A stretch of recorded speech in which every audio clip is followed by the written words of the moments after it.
Hey, have you ever wondered how America got independence from the British, became a global superpower, and got their first president? Just a hint, we can't thank Donald Trump. He only knew how to spread COVID-19. This is the American Revolution in plain English.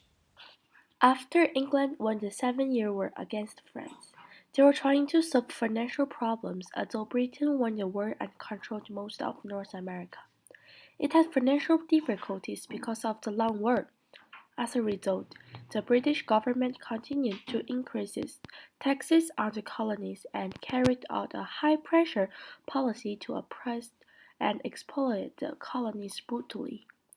Britain hoped that North America would always be its raw material producing area, when the colonies needed to pay the taxes for tea, sugar, and documents. This made the colonists very outraged, which also made the relationship between the two sides gradually anxious. Since the British India Company was in a financial predicament, they planned to sell tea to the Americans at a cheaper price, so they could get taxed and continue to control the young Americans. The Patriots were smarter than that. Fueled by their hatred for tax and British control, they hosted the Boston Tea Party, an act of rebellion where they dumped 342 chests of British tea into the harbor, making the biggest cup of liberty in the world. The Patriots were not keen to get caught.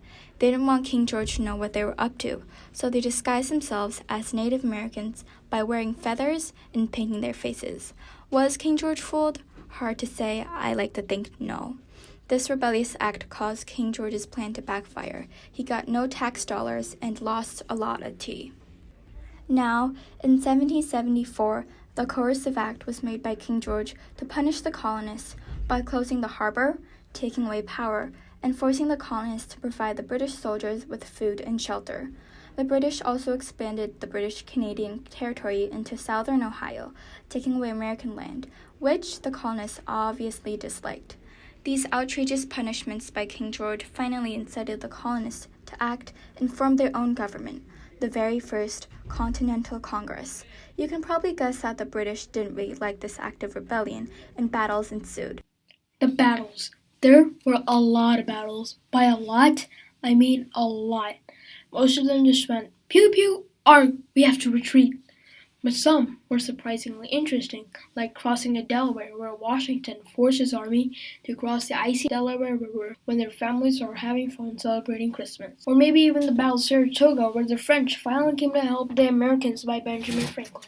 Obviously before people's head was chopped off or whatever it's called. Real talk, Battle of Saratoga was the battle that, without the win by the colonists, the British probably would have won the war.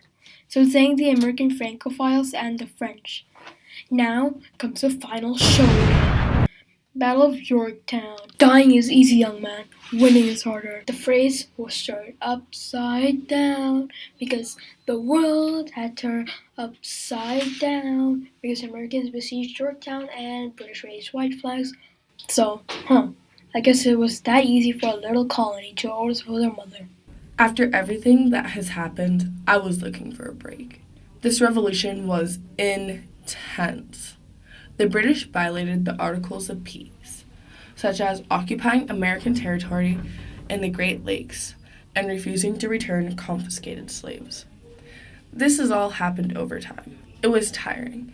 It took so much time. I think we were all looking for an end to this. So in 1783, Benjamin Franklin, John Adams, and John Jay decided to step in and make the Treaty of Paris. This basically made America and Britain to separate and become two different countries, and made America not have a king and be able to have different rules. At last, we are free, the Americans said. Now that that's over, we know what continued in the American Revolution. Things that stayed the same were slaves, and only rich white men could vote. I mean, like, the government changed in something. Yeah, they got a new name for the colony. There was no federalism. Those are some minor details. Yeah, the revolution was worth it. I mean, we wouldn't have America